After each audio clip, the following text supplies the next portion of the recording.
We are proud of our neighbor's son, born in our community, nurtured in the Third Baptist Church, matured to manhood, formulated his moral and spiritual foundation right in the front of his parents, as well as many of our senior members and former pastor in the person of Reverend Dr. Paul E. Fulilove, who have gone on before. We are thankful to God that this event is taking place today, and we are hopeful it will have a positive and permanent effect on our neighborhood. Thank you.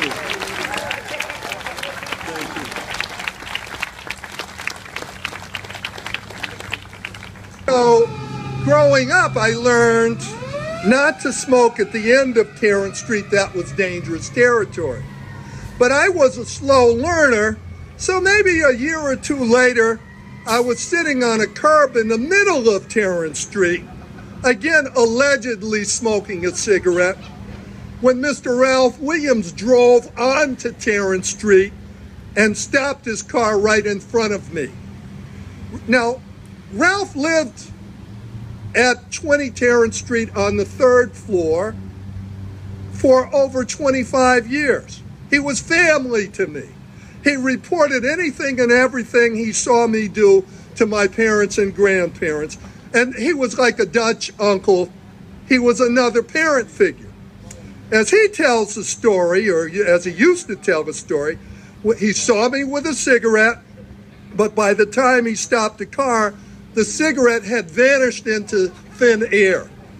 His only conclusion was that I must have swallowed the cigarette.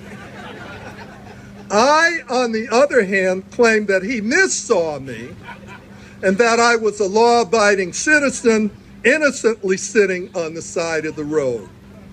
He lived well into his 90s, and every time I saw him, he would bring up the vanishing cigarette and his conclusion that I had to have swallowed it.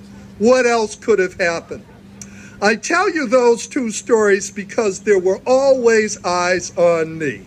People who cared, people who wanted to see me succeed.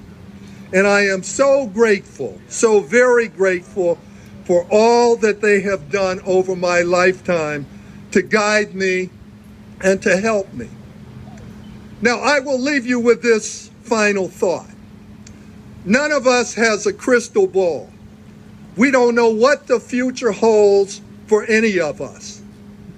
And if good things, improbable things that no one could predict could happen to me, then they could happen to anyone, anywhere, anytime in this great country of ours.